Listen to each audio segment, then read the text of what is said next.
Pemirsa, aksi penagih utang atau debt collector semakin meresahkan.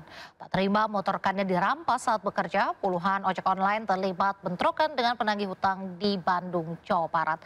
Sementara di Ruko Gading Serpong, Tangerang, seorang penagih utang tiba-tiba mengamuk tanpa jelas alasannya. Bentrokan antar puluhan ojol dengan penagih utang pecah di Jalan BKR, Kota Bandung, Jawa Barat.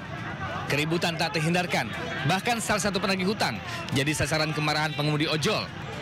Beruntung polisi segera ke lokasi dan bisa meredam keributan agar tidak semakin membesar dan mengamankan dua penagih hutang. Peristiwa ini dipicu para penagih hutang yang nekat merampas seorang ojol yang tengah bekerja di jalan. Polisi mengimbau warga yang memiliki utang untuk melakukan pembayaran sesuai aturan. Sedangkan penagih hutang diimbau tidak mengambil paksa kendaraan. Sementara di kawasan Gading Serpong, Tangerang, seorang penagih hutang tiba-tiba mengamuk hingga membuat warga resah. Menurut warga, pelaku tiba-tiba datang ke salah satu ruko dan membuat keributan.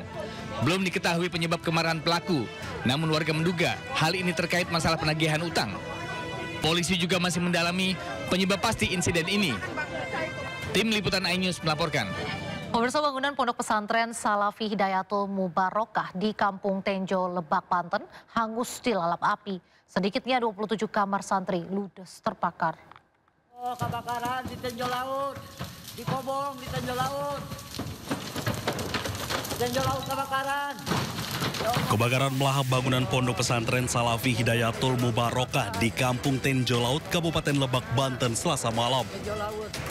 Material bangunan ponpes yang terbuat dari kayu dan angin kencang membuat kobaran api cepat membesar. Sedikitnya 27 kamar santri ludes terbakar.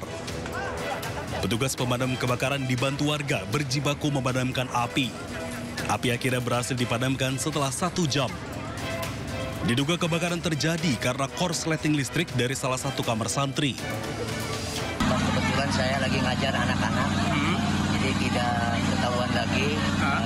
Pas kebetulan saya mendengar suara kebeleduk ya, ternyata itu langsung sekaligus api naik ke atas. Itu api itu dari mana asalnya, Pak? Dari awal itu dari tengah-tengah itu ya. Oh gitu. Jadi di atas. Oh di atas. Kabel yang di atas. Diduga mungkin dari arus pendek atau korsleting listrik. Tapi sekarang udah didapat tangani. Ya, alhamdulillah sekitar 1,5 jam ya. Kita menurunkan anggota beserta mobil pemadam kebakaran, kita lakukan tugas dan kendalanya mungkin ya anginnya lumayan cukup besar. Tidak ada korban jiwa dalam peristiwa tersebut, namun sejumlah kitab kuning Al-Quran dan sejumlah peralatan santri hangus terbakar. Dari Lebak, Banten, Iskandar Nasution, iNews melaporkan. Pemirsa, 3 warung milik warga terbakar di permukiman padat di Padang, Sumatera Barat. Akibat kejadian ini, seorang ibu dan anaknya ditemukan tewas di dalam warungnya.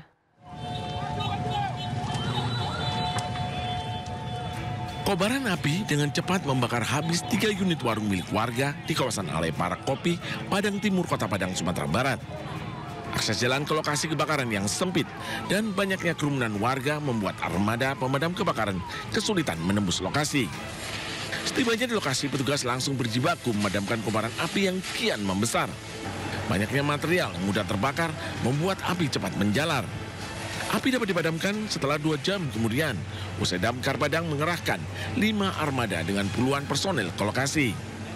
Akibat kebakaran, seorang ibu dan anaknya ditemukan tewas di dalam warungnya.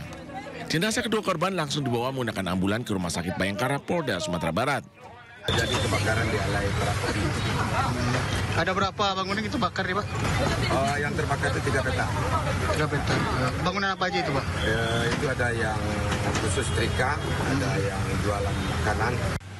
Penyebab kebakaran masih diselidiki oleh pihak berwajib. Akibat kebakaran ini, kerugian ditaksir mencapai 600 juta rupiah. Dari Padang, Sumatera Barat, Budi Sunandar, iNews melaporkan. Informasi berikutnya, pemirsa, kecelakaan beruntun melibatkan 4 kendaraan terjadi di Sukabumi, Jawa Barat. Tak ada korban jiwa, namun keempat mobil rusak parah. Di Jalan Ahmad Yani, di depan Yes Karaoke untuk korban. Sebuah truk box menabrak 4 minibus dan sedan yang tengah terparkir di pinggir Jalan Jenderal Ahmad Yani, Cikole, Kota Sukabumi, Jawa Barat. Kerasnya benturan membuat keempat kendaraan ringsek di bagian samping dan belakang. Bahkan salah satu minibus terseret hingga ke atas trotoar. Dentuman keras mengundang perhatian pengguna jalan yang saat kejadian dalam kondisi ramai lalu lintas. Polisi yang tiba di lokasi menggelar olah tempat kejadian perkara dan memeriksa sejumlah saksi. Sopir truk yang jadi pemicu terjadinya kecelakaan telah ditangkap petugas untuk dimintai keterangan. Dari sana kan lampu merah tuh, kanannya terus kanan langsung ngantem APP, terus ngantem APP terus aja. Pas mobil yang dapatnya.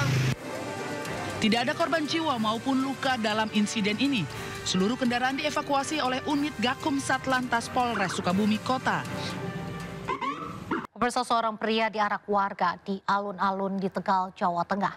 Pelaku menipu puluhan pekerja dengan modus menawarkan pekerjaan di PT Freeport Papua.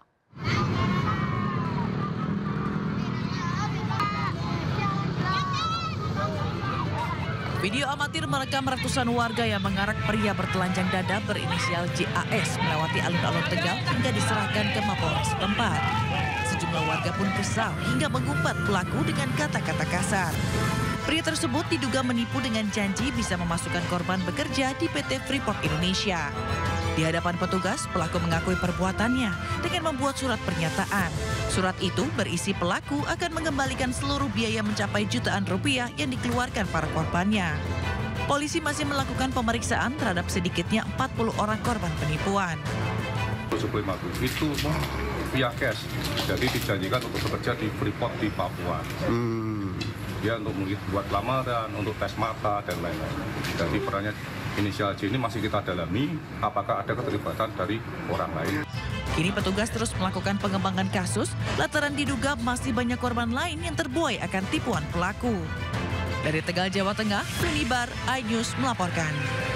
Seorang pria mengaku anggota TNI tiba-tiba memukul pengendara yang sepeda motornya mogok di depan Mabes TNI.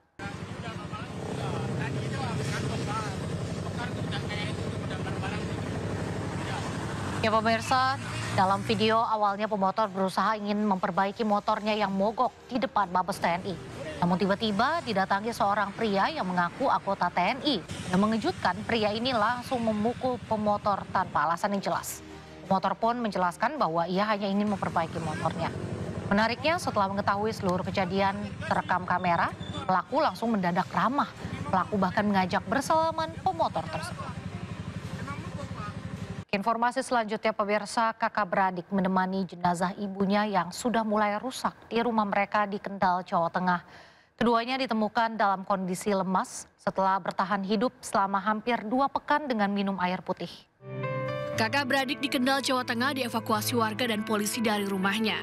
Keduanya ditemukan lemas karena hanya minum air putih selama 2 minggu. Mirisnya, keduanya berada di rumah bersama jasad ibunya yang sudah dalam kondisi membusuk. Keduanya pun langsung dibawa ke rumah sakit untuk diperiksa. Hasilnya, kakak beradik ini mengalami dehidrasi dan gangguan psikis. Waktu di anamnesa atau ditanya dokter itu jawabannya berubah-berubah. Kemungkinan besar kecurigaan ada gangguan psikiatri. Di tempat kami kebetulan memang belum ada dokter psikiatri, jadi masih diobati di tata laksana untuk fisiknya dulu. Sementara itu, Pemda Kendal memastikan penanganan keduanya ditanggung pemerintah. Nantinya, keduanya akan direhabilitasi di panti sosial untuk pemulihan mental dan pelatihan keterampilan. Sementara akan ditempatkan di Semarang, panti di Semarang Tegalan, Margi Utomo. Nanti di sana dididik, diberikan pelatihan-pelatihan. Kejadian ini sekaligus menegaskan pentingnya deteksi dini dan kepedulian sosial warga. Tidak hanya perangkat desa, warga sekitar pun harus lebih peduli dengan sekitarnya. Dari Kendal, Jawa Tengah, Edi Prayitno, iNews melaporkan.